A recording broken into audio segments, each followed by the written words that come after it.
இன்றைக்கும் கூட திராவிட முன்னேற்ற கழகம் 80% எங்க கட்சியில இந்துக்கள் இருக்கிறாங்க அப்படின்னு சொல்லி பேசுறாங்க. அப்ப கூட சொன்னாங்க, இவர் பாரத பிரதமரா சர்வதேச மறைந்த முன்னாள் முதலமைச்சர் திரு கருணாநிதியை இந்துன்னா திருடன்னு அந்த சார் வணக்கம். வணக்கம் சார். சார், இன்னைக்கு பார்க்கும்பொழுது இந்த விஷயம் வந்துட்டு ரொம்ப ஆண்டுகளாகவே தொடர்ந்து வந்துட்டு இருக்கு. அதாவது அயோத்தி ராமர் கோவில் எப்போ திறப்பாங்க, எப்போ தேதி வரும் அப்படின்ற மாதிரி விஷயம் இருக்கு. இப்ப கும்பாபிஷேகம்லாம் ஸ்டார்ட் பண்ண போறாங்க, அழைப்பது எல்லாம் விட்டுட்டு இருக்காங்க. இந்த கோவில் கட்டுறதுனால இங்க இருக்கக்கூடிய அரசியல் கட்சிகளுக்கு என்ன மாதிரியான விஷயங்கள் பாதிப்பு ஏற்படும், நன்மைகளும் நடக்கும் நீங்க சொல்லுங்க. 2024 தேர்தலின் கதாநாயகனே ராமபிரான் தான். 2024 பாரதிய ஜனதா கட்சி வெற்றி பெறுவதற்கு முக்கிய காரணமாக இந்த ராமர் திருக்கோயில் திறப்பு விழா இருக்கும் அப்படிங்கிறதான் என்னுடைய பார்வை, கணிப்பாக இருக்கிறது. நீங்க குறிப்பிட்டாரு, ஒரு 400-500 ஆண்டுகளாக அந்த இடத்துல ராமர் கோவில் இருந்தது, ராமர் கட்டணும்னு பாரம்பரியமா சொல்லிட்டு இருந்தாங்க. பாரதிய ஜனதா கட்சியினுடைய மிகப்பெரிய லட்சிய கனவு திட்டமாக கூட அதை சொல்லலாம். அவர்களுடைய முயற்சி மரியாதைக்குரிய மறைந்த பாரத பிரதமர் வாஜ்பாய் காலத்திலிருந்தே அதற்கான முன்னெடுப்புகள்லாம் இருந்தது. அந்த பாபர் மசூதி இடிப்பு என்று வருகிற காலகட்டங்களில் கூட மிகப்பெரிய அளவுள்ள நாடே ஒரே கொந்தளிப்பாக இருந்தாலும் கூட எப்படியாவது இந்த ராமர் கோவிலை கட்டி எழுப்ப வேண்டும் அப்படிங்கிறதுல அந்த முன்முயற்சி இருந்தது. கடந்த 2014-2019 திரு நரேந்திர மோடி அவர்கள் அந்த முதலாவது ஆட்சி காலத்திலேயே அதற்கான பிரத்யேக திட்டங்கள், வரைபடங்கள்லாம் தயாரிச்சது. வெளியில வராமையே அதை பண்ணிட்டு இருந்தாங்க.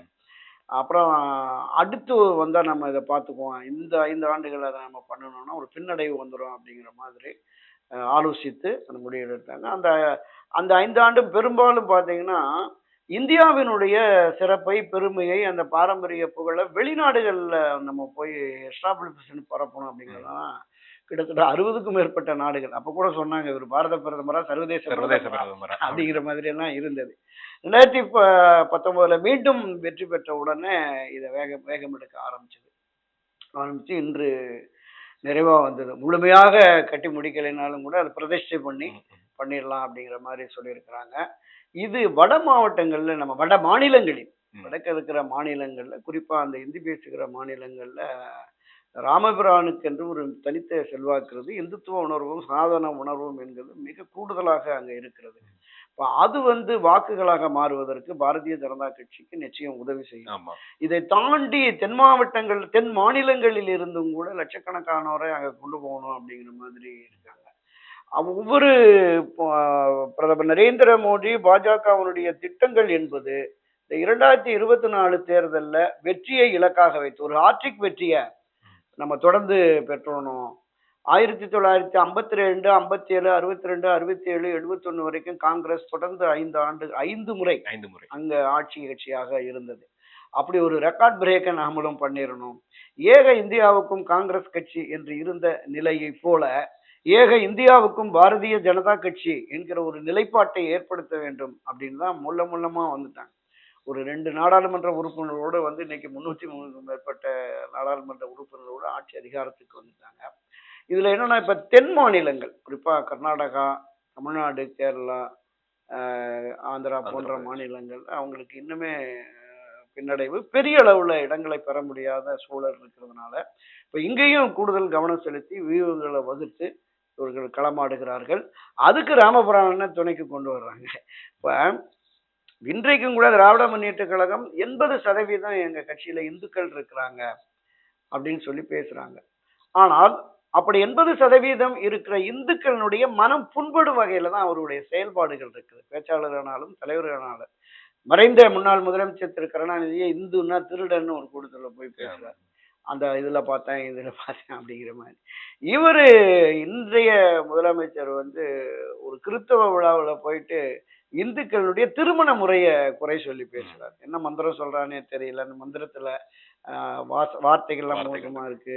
அவன் புகை போட்டா கண்ணு, யாரு கேட்டா அவங்கள இதெல்லாம். ஆக இந்த நிலைப்பாடு என்பது திமுக மீதான ஒரு அதிருப்தி. மதசார்பற்ற கட்சி என்று இந்துக்களுக்கும் இஸ்லாமியர்களுக்குரிய பண்டிகைகளுக்கு நீங்க போறது, பங்கேற்கிறது, வாழ்த்து சொல்றது, நீங்க இங்க வந்துட்டு இப்போ இந்துக்கள் கொண்டாடுகிற தீபாவளிக்கு இல்ல, பொங்கலுக்கு இல்ல, விநாயகர் சதுர்த்தி, சரஸ்வதி பூஜை, ஆயுத பூஜை எதுக்குமே வாழ்த்து சொல்ல மாட்டீங்கன்னா, நீங்க திராவிட முன்னேற்ற கழகம் அதனுடைய கொள்கை லட்சியம் எப்படி இருக்கோ அப்படி போங்க. ஆனால் ஆட்சி அதிகாரத்திற்கு வந்துட்டா இந்த மாநில ஒட்டுமொத்த மக்களுடைய உணர்வுகளை மதிக்கணும்ல, அது மதிக்கல. இதுவெல்லாம் பிரச்சாரமாக போனா அங்க இந்த ராமர் பிராணியை கொண்டு வந்து வைக்கிற போது இங்கும் கணிசமான வாக்குகள் வெற்றிகள் பாஜகவுக்கு கிடைக்கும் அப்படின்னு தான் நான் பாக்குறேன். ஏன்னா ஏன்னா இது ஆரம்ப காலத்துல பாஜக கை கொடுக்குமா அப்படின்ற ஒரு கேள்வி இருந்தது. கேட்டது. இப்போ அது கை கொடுத்து ஒரு வெற்றியை நோக்கி போயிட்டு இருக்காங்க. இந்த 2 தளம் தான் இவன் முடிச்சிருக்கேன்னு சொல்றாங்க. ஆமா. அவசர அவசரமா முடிக்கிறதுக்கு காரணம் என்ன? அதுதான் 2024 தேர்தல் தான். தேர்தல் தான். ஆமா. ஒருவேளை நம்ம திரும்பவும் ஆட்சிக்கு வர முடியாது போயிடுச்சுன்னு சொன்னா அந்த லட்சியமே நிறைவேறாம போயிடும் அப்படிங்கிறதுனாலதான் மிக விரைவாக இதை பண்ணணும்ட்டு பல ஆயிரக்கணக்கான ஊழியர்களை போட்டு பண்ணிக்கிட்டு இருக்காங்க. இங்க இல்ல, சர்வதேச அளவுல கூட அதுக்கு பெரிய லெவல்ல பண்ணிட்டு இப்ப இங்கேயுமே கிராமமா போய் அந்த ராமர் கோவில், ராமருடைய சிறப்புகள், அந்த சிறப்புகளோட அப்படியே மத்திய ஆட்சியினுடைய அந்த 10 ஆண்டு சாதனைகள் இது எல்லாத்தையுமே கிட்டத்தட்ட ஒரு 250, 300 வேன் போயிடுச்சு. நாங்க தமிழ்நாடு முழுவதுமே போயிருக்காங்க. அதனால நிச்சயம் ராமபுரான் பாஜகவுக்கு கை கொடுப்பார். ஓகே. இப்போ அழைப்பெல்லாம் விட்டுருக்காங்க. ரஜினிகாந்த் அவர்களுக்கும் அழைப்பு வந்திருக்கு, கோபாலபுரம் எல்லா சைடுமே கொடுத்திருக்காங்க. இங்க இருக்கிற நபர்கள் போவாங்கன்னு நினைக்கிறீங்களா சார்? இல்ல, இப்ப பிரதான எதிர்கட்சியாக இருக்கிற காங்கிரஸ் கட்சிய குழப்பத்துல தான் இருக்கிறாங்க. ஆமா. நாம வந்து இந்த ராமர் கோவில் கட்டுவதற்கு ஆதரவு தெரிவிச்சாங்க, எதிர்க்க முடியாது அப்படிங்கிற மாதிரி. அப்ப ஆதரவு தெரிவித்த ராமர் கோவில் விழாவுக்கு இவங்க போகல அப்படின்னு சொன்னா அந்த இந்து வாக்காளர்களுடைய கோபத்துக்கு ஆளாகும் அப்படின்னு. இப்ப வட மாநிலங்கள்ல 2வது ஜோட யாத்திரை போற ராகுல் போற பீரியட் போறாம இந்த மாதிரியான இந்துத்துவ சனாதன உணர்வு மிக்கவர்கள் வாழுகிற பகுதி. நீங்க இந்த விழாவுக்கு போகாம அங்க போனீங்கன்னா இவர்கள் புறக்கணிச்சுட்டா என்ன பண்றது அப்படிங்கிற மாதிரியான ஒரு இது இருக்கிறாங்க. இதே நிலைப்பாடு தான் அங்க இருக்கிற கட்சிகள். நீங்க வாக்கு முக்கியம், தேர்தலுக்கு வெற்றி முக்கியம், வழிமுறைகள் முக்கியம் இல்ல. சரி 10ஓட 11 நாமளும் போய் ஒரு அட்டண்டன்ஸ் போட்டுருவோம் அப்படிங்கிற மாதிரி சில கட்சிகள் வாய்ப்பு நிச்சயமா வாய்ப்பு இருக்கு. அது யாரெல்லாம் புறக்கணிக்கிறார்கள், அந்த புறக்கணிக்கிற அவர்களுக்கு வட மாநில அந்த வாக்காளர்கள் புறக்கணிப்பாளர்களா ஆதரவு தெரிவிப்பாங்கிறது நம்ம போகதான் தெரியும். ஆரம்ப காலத்துல இந்த ராமர் கோவில கட்டுறதுக்கு என்ன சார் தடையா இருந்ததுன்னு நினைக்கிறீங்க? ஏன்னா வழக்கெல்லாம் நிறைய தொடர்ந்துருக்காங்க. என்ன விஷயம் தடையா இருந்திருக்கு?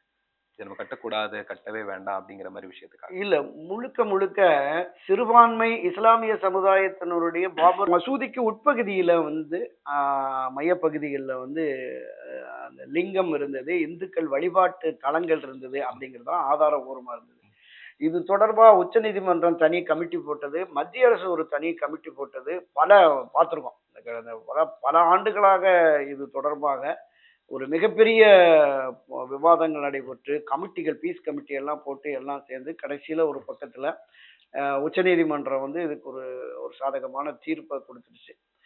அப்பவுமே இவங்களுக்கு ஒரு தனியா இடம் கொடுக்கணும் அப்படிங்கிற மாதிரி இஸ்லாமிய சமுதாய மக்களுக்கும் அந்த பகுதியிலேயே ஒரு தனியா இடம் கொடுத்துட்டு, ஆமா இந்த பாபர் மசூதி இருந்த இடத்தில் அது ராமர் வாழ்ந்த பகுதி, அயோத்தி ராமர் பிறந்த பூமி என்பதை தொடர்ந்து அவங்க பாஜக RSS அவங்க முழுமையாகவே மக்கள் மனதில் ஆழமாக பதிய வைத்துட்டாங்க. அப்படி ஆழமாக பதிய வைத்த அந்த இடத்துல அவர்களுடைய ஒரு எண்ணம், லட்சியம் என்பது அங்க திருக்கோவில் கட்ட வேண்டும் என்பதுதான். அதை இப்ப நிறைவேற்றிட்டாங்க. இருந்த தடைகள், அங்க வாழுகிற இஸ்லாமிய பெருமக்களும் கூட இனி நாம போராடி பயன் இல்லை அப்படிங்கிற மனநிலைக்கு வந்து அந்த தடை, அந்த எதிர்ப்பு என்கிற மனநிலையிலிருந்து ஒரு இணக்கமான நிலைக்கு வந்ததுனால இது சாத்தியமாயிடுச்சு, சக்சஸ் பண்ணிட்டாங்க. யாருக்கு வெற்றியிலேயோ பாஜக ஒரு பெரிய வெற்றியா நிச்சயமா. ரொம்ப நன்றி சார், உங்களோட நேரத்துக்கு நன்றி. வணக்கம். நன்றி.